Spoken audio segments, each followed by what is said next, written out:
a world where we have everything and it's still not enough, we're often left wondering, is this really it? Deep inside, you know there's more to life. You're ready to leave behind the old push your way through and claim the deeper, more meaningful life that's calling you. That's what we invite you to explore with us. We're your hosts, Stephanie Allen and Maren Stephanie. And this is the Soulful Leader Podcast. Yay! Hi, welcome to the Soulful Leader Podcast. This is Stephanie, and I'm here with Maren.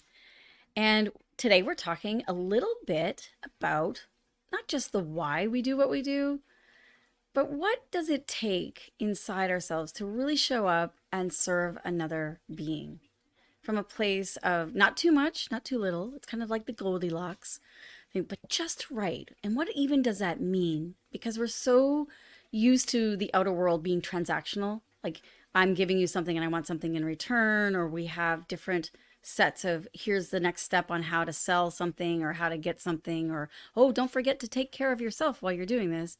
There seems to be so many things to balance out or to come into harmonize. And what we're going to present today is a little different way of transcending and including all of those. So I think of it as a different way of marketing, essentially. Like when I think of the traditional, what we're taught about marketing, I just attended a seminar and I was surprised at hearing the same thing that I've been hearing for 20 years. This is how you market yourself. And I think that I was surprised because you and I do it differently. And there is value in the old way of doing it of, be authentic. Yes, absolutely be authentic. But what does that mean? What does that mean? When someone says you're not being authentic, Stephanie, or you're not being authentic, Maren, what on earth does that mean? Right. And so getting into those things instead of just, writing down your strengths and weaknesses, which is important. We talk about that. Mm-hmm. Like, create a product that serves. Okay. What does that mean? And how are you going to show up to that? Because to me, that's where the real marketing happens, is how I choose to show up to my authentic self, to the offer that I have on the table, to the people that I'm serving, to my community, to all of that is what really I see as the difference in the way that, the incoming wave from the future of how marketing could be versus all the things we're taught to check the box of like, oh, I did this, I did that, I did the other thing, and now I'm going to sell. Yeah. And I mean, I'm kind of relating this in the way of even in relationships, we become people pleasers at, sacrificing ourselves.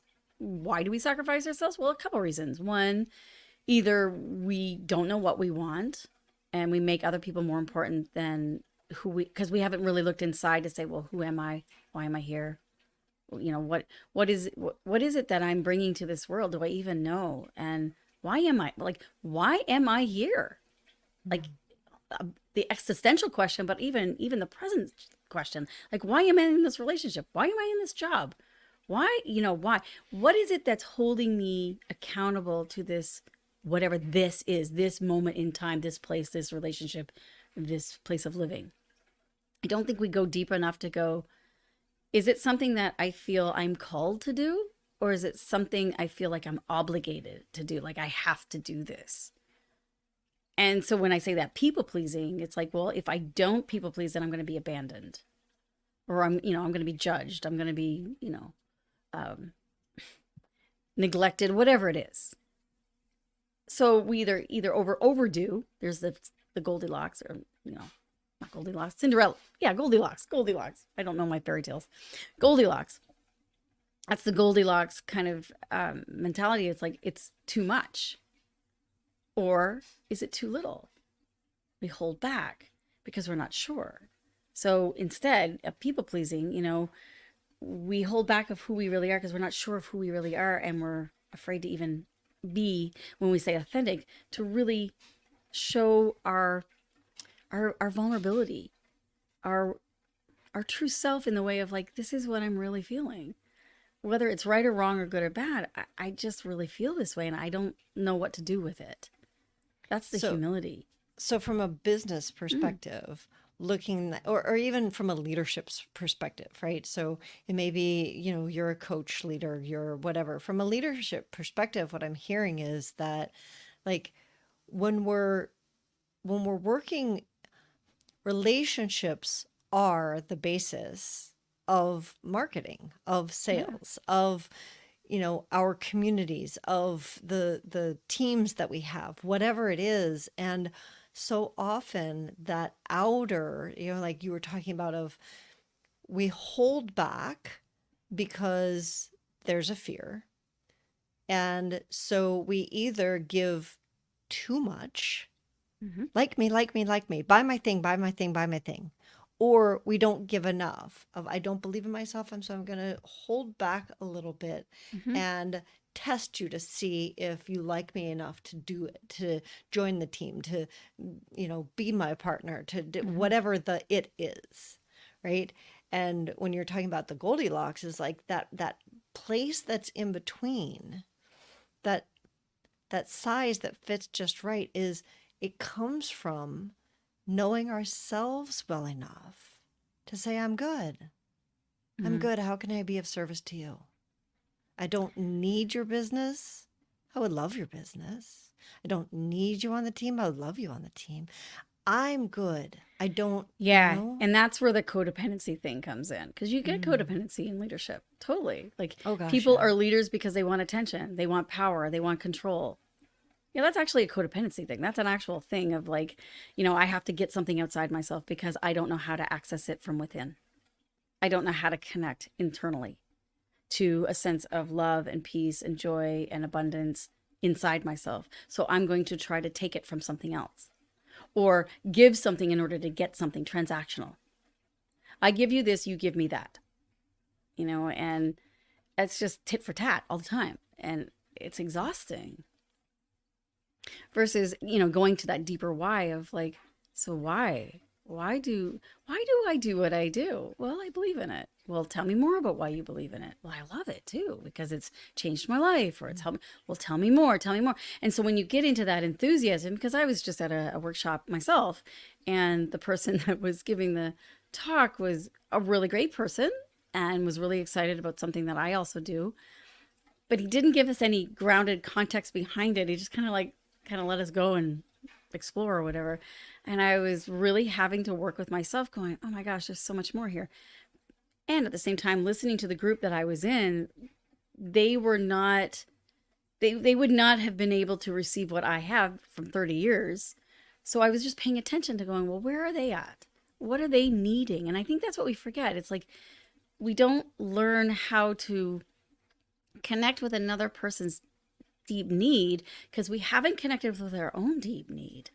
Mm. Like I said, we haven't gone in to, find that internal power, that internal connection, that love, that source. So how can we help another find theirs? We can't.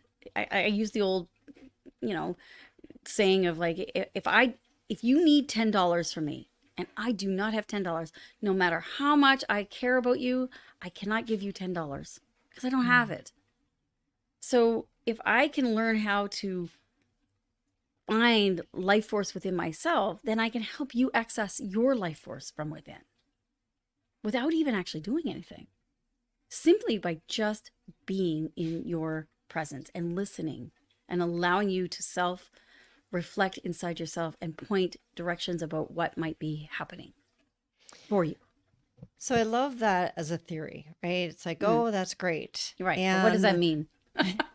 both, what does it mean? And also, what's a practical application of that? Because one of the things about, you know, marketing from 20 years ago, of, the things that you and I learned that we applied, and we checked the boxes, right? It was very practical. Like, know who you are, know what you offer, make sure that your offer is something that that somebody wants, like Hmm. do your market research. They're all things that you can do in the outer world and check the box and then see a direct correlation. Yeah, and I think they're a great beginning. Like if you're, it's a great start of learning how to both know who you are and what you're serving, and also learning how to listen to the people that you want to serve. I think it's such a great beginning. So I But think then what that, happens when it stops working? You know, right. like you've done it all, but it's not working anymore. And it's like, why is this not working? Well, I think one of the things you just said is actually a key to the practicality of it, Hmm. is the listening to the people that you serve. And I know one of the things that I had been taught was you want to do your market research, which is essentially listening to the people that you want to serve. The challenge that I always had with that was then you're supposed to create a product that serves those people.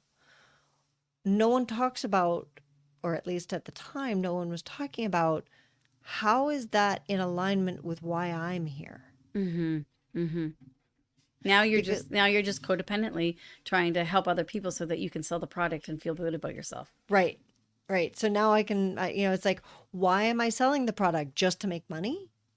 Just to serve them? Because now I'm not in my own body. I'm doing, like, I'm doing it from that like me place. Hmm. I'm Hmm. good enough because Hmm. I've given you what you need. And there need, where we started this was it's all about relationship. It is. It is. And the why and what you care about, which is Yeah. kind of the why. I'm going to relate this to volunteerism as well in the leadership in the community, because I know right now, whether it's a community center or service clubs or churches or anything that's in service, they are so needing volunteers. Mm. And it's like that old adage of like, well, what's in it for me? Why should I volunteer? Because what's in it for me? And the whole point of volunteering, people, is is that you have so much within you, it's overflowing, and you want to give back, you want to Mm. share, you want to, you care, you care about the possibility of what could happen, but you're not super uber responsible for it. It's like you're also in a surrender mode of like, okay, well, what wants to happen and what is required of me in order to be in service? I need to listen to what the people are saying, and I'm going to have to surrender my agenda also in order to be in service. So, as an example, I volunteer at a local YMCA, and for years, I used to be the volunteer coordinator, and I would hear people say this to me all the time. Now, this is like 30 years ago. It's like, well, what's in it for me? I'm giving an hour or 2 hours a week to do fitness, and what's in it for me? Mm. Well, I want a free membership, and I want to be recognized, and and absolutely, those are great things. Those are great things. But what's funny, here's what's funny, is because I could totally relate to that, and I totally stood for that. I'm like, you're right. You give a lot, and da da da. I have been a volunteer now for almost 25 years. I tell you, I'm like, it has shifted internally in me. It's like, it's in me to give. It's kind of like that old, give blood. It's in you to give. Our reason for being is in us to give. It is. And so when we can start to understand that we have an infinite potential within ourselves, and that who are you when you're done with this bodysuit, with this life? What kind of legacy do you want to leave? Nobody cares about money and stuff anymore. They really don't. If you talk to like the, generation, you know, XYZ, ABCs, you talk to any of that, they're just not into it anymore. They're just like, yeah, yeah, whatever, right? They're longing for something deeper. And I think that they're teaching us something. They really are teachers. Because, now as I'm volunteering, it's like I get so much back without even asking for it. And I think that's the gift, because I'm showing up because I'm expecting nothing back. I am totally there because I care. And there's that old saying of people don't care what you know until they know that you care. And to me, that's an internal practice. I need to keep practicing. What do I care about? Why do I care about it? Why do I care about that person? Why do I care about, that tree, that park, that whatever? Why do I care? What does it mean? And if it was gone, what does that mean? Like, why do I care? And what has to change within me? Not to try to control it or fix it or manipulate it, but what has to change within me to also detach from it? And that is a hard practice. You shared, and I love that you use that is a practice, because Hmm. so often we think that it's like, oh, okay, I know what I stand for. It's a And one and like it's done. a done thing. It's Mm, as if it's not evolving as we evolve. 100%. You shared something with me this morning, and I posted it on our Soulful Leader Facebook group. It says, "Bad marketing values promotions," and this is from Simon Sinek. Um, Good marketing promotes values. And I think about that from what you were just talking about, of like, what are the values Hmm. behind your business, behind you as a person? We had Vicky Keith on recently, and phenomenal episode. If you haven't listened to that, I think it's episode 150. She is such an inspiring woman. And she talked about working with values with her kids, and like people not knowing what that means. And you've mentioned that too, of Yeah. like with your clients, of I need to go look up what a value is. I I don't even get know what a it. value is. What is a value? What is a value? Hmm. So there's some great downloads. I after that episode, somebody actually asked me, because Vicky Keith mentions the fact that she provides a list to the kids so that they can actually look through and go, which of these do Hmm. feels in alignment with me?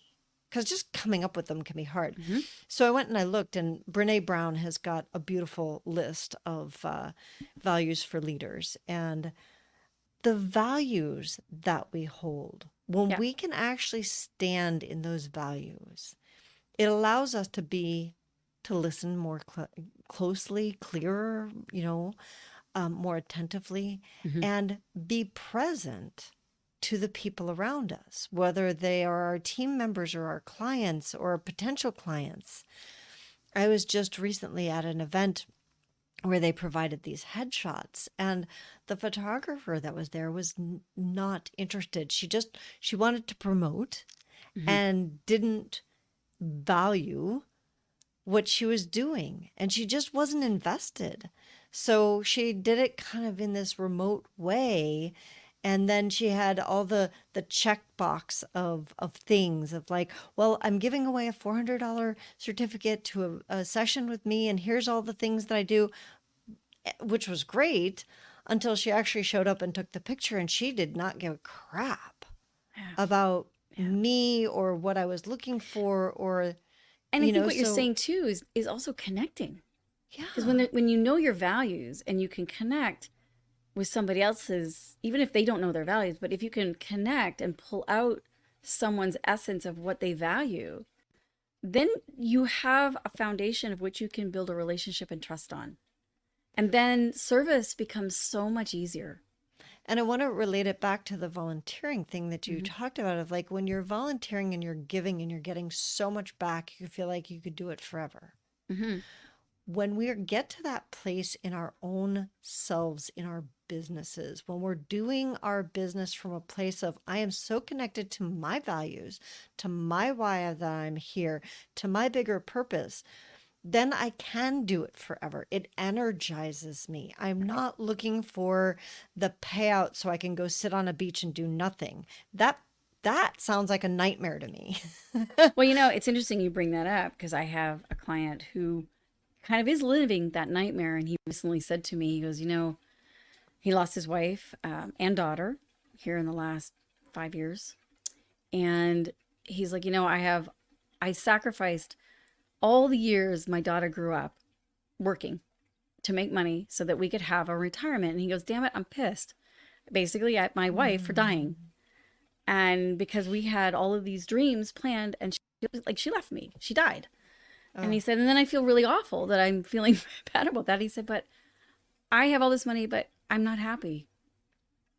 And I said, yeah. And he had so much pain in his body because he was carrying it, carrying that grief, carrying that pain. And I said, do you know what you value? Like because he kept saying he valued money and he valued money. I'm like, is that true? Because what I'm hearing is that you valued relationship. Yeah. And you're beating yourself up for making money value more than the relationship value. And he's a very hard, he was a salesperson. He's very hard business. And I could see the tears coming welling up. And he challenges me a lot. So he got home and he texted me. He's like, okay, so what did we talk about today? Can you tell me what the values are? And so this is actually what I wrote back to him. I said, list your top 10 values. This is a great exercise. List your top 10 values. And I said, after each value, write, why is this value important to me? Like, what does it mean to me? Why do I value this value? Because you may uncover that some of those values are values that you have been told to value or genetically inherited that you should value those, but they're not truly, talk about authenticity, not truly your values. And there's no right or wrong value. It's just to know what your values are so that you can live true to them. And then I said, so the third thing, so, you find why they're important, what they mean to you. And then where am I living this value now? And then I said, internally, your thoughts, your beliefs, your attitudes, what do you need to let go of in order so that you could just totally be free? Because a lot of times people will say, I'm unhappy. And I'll say it's often because you're not putting one of your values as a priority. When you can put your priorities as a priority, it moves you. But this is a constant thing that is changing, And there is no right or wrong answer to any of these questions. But they're meant, I say that, they're meant to be contemplated and that they will grow and change as you grow and evolve and change. But to continue, they'll deepen and deepen. And I say it's not a pass or fail test kind of thing. This is something that is just like something that is a daily contemplation of like, what is it? Not a to-do list, not an outer thing. It's like, what do I value? And am I showing up to that value, or am I making somebody else's value more important? Have I questioned what my value is as to why it is? And it's an ongoing practice. Yeah, because once you know that, then it's so easy to align with other people. I was recently talking to a client, and she said that she was at an event where they were talking about like wanting to make the comment was wanting to make multiple commas. We talk about the six Yeah. figures, and then it's beyond that, the multiple commas. And I said, well, why did they want that? And she said, well, so that they could sit on a beach and have a certain car and do this. And I very clearly said, well, they're not my clients. Maybe they're yours. And she's like, no, I don't think that they are. So knowing your values, it's like my client is the person who wants to make a difference in the world, not sit back and take it easy. And there's no right or wrong. It just is knowing there's so many people out there and everybody's in a different place. So if I know my values, then I can very clearly say, I don't need to go to that place. I don't need to talk to those people. I don't need to, it's like, there's somebody else that's a better teacher for those people than I am, because we won't connect. We won't relate, talk about relationship. Right. So my client, I said, like, there's a reason she's my client. She wants to make a difference in the world. Yeah. And yes, you can do that and make money. It just is 100%. understanding that, okay, I want to make multiple commas or six figures or even $20 this week because I want to make a difference, because I want to, not because I want to check out. And that's just like, like going to what are my values? And how do I find the people that are aligned with those? You don't even need to know how to find the people who align with them. When you You'll get just clear, attract to them. yeah, You'll just attract them. People you'll be will refer them to you. tripping over them. Oh, yeah, yeah. Right, exactly. Yeah. I've totally seen that. And I might even ask the individual who says, hey, look, I want to make multiple commas so I can sit on the beach and enjoy my life. And I might even ask another question. So that what would that mean? To go even deeper, because sometimes that still stays on the surface and they could be so stressed that they're like, I've come from a life of lack. I've come from a genetic line of lack. I just want to feel like I'm safe. I want to feel like I can rest. And it's like, what if there was another way to do that than making multiple commas and sitting on a beach? And I think it's having a different, and again, and not making it right or wrong or good or bad, but just staying in the inquiry, asking more questions, because I have, just like that man I said, when he said he values money, but yet when I said, well, what I'm really hearing though is that you valued your wife and your daughter and they're not here anymore, and it's causing you pain, and it broke, it makes me cry too. Yeah. It makes me cry in that way of like, I think sometimes we're like, again, we get kind of drinking the Kool-Aid that, yeah, we're supposed to make multiple commas. I think that's very much, it's like Mm-hmm. what you said of we take on other people's values because that's what we're taught. We're taught that we're supposed to want to make six figures and charge $10,000 for a program and do this, Mm-hmm. and that's the right way. And we just swallow it. And really it's about knowing who we are and where do I want to go? And what is six figures enough? Maybe I need multiple commas. So that what? Yeah. And what I found is oftentimes those people who end up on the beach, they're there for, 6 months and then they're like on board stiff. And I have often seen that. Those are usually the ones that come to me. They say, oh, I've got cancer. I said, Hmm. well, I guess you have a mission now, don't you? You have something to work towards and changing. And why I'm saying that is that I am not ditching that anyone who, God love them, who goes through a serious disease or a loss. Sometimes that is the very impetus to actually help you find your latent potential and your gifts. It Hmm. helps you look within and go, oh my gosh, there's more I have to give. And so it is a very hard path, and I honor and bow to any of you that may be suffering in that. And there is another way than trauma and drama to wake up, to find those gifts and strengths. And I think that's what we're really saying here, Maren, is that if we can start to look underneath the surface to find that deeper connection of who am I, why am I here, what am I called to do, and who am I called to become, and not trying to figure it out and having a once and done answer, but to be in the question, to be on the quest for that with love. That's when things start to change. That's where inspiration and joy, and that's where wonder and delight start to pop in. You're like, oh my gosh, look at this, it's coming to me, instead of having the trauma and drama. And I think our world has had enough trauma and drama, and maybe it hasn't. Maybe the trauma and drama is what's happening right now in the world, so that we can wake up and care more for what we may not have someday. I mean, there's so many things that we've lost, even pre-pandemic. So many things, rights and things we've lost, and it's like the old saying, you don't know what you've got till it's gone. Hmm. I don't want to wait to that, and I don't want to Yeah. hang on tight to what I already have either. I don't want to be in anxiety and fear with that either. But I want to have gratitude. But I know the only way to do that is to keep going deeper and deeper inside myself, so that, God forbid, if something does go, then I have a safe place to land inside myself.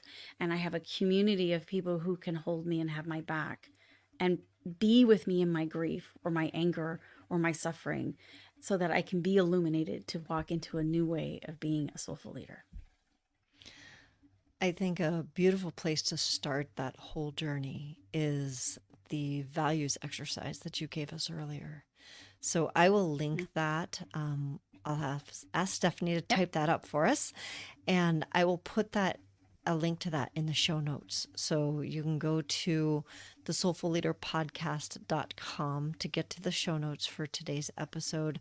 I'll also put a link to Brene Brown's list of values, so that if you're like a lot of us and are not sure what a value is, you can actually have a cheat sheet and be like, oh, and see what resonates for you. And then go through the exercise that Stephanie, peel the layers. You're a treasure, and we're buried under all of this crap, and start peeling the layers to get to the treasure that's within you. So thank you for joining us. You can find me and Stephanie at Soulful Leaders, I should say, on Facebook and on LinkedIn. You can also find us at tslp.life. That stands for the Soulful Leader Project.life, because we're all about life. And we look forward to seeing you all next week on the Soulful Leader Podcast.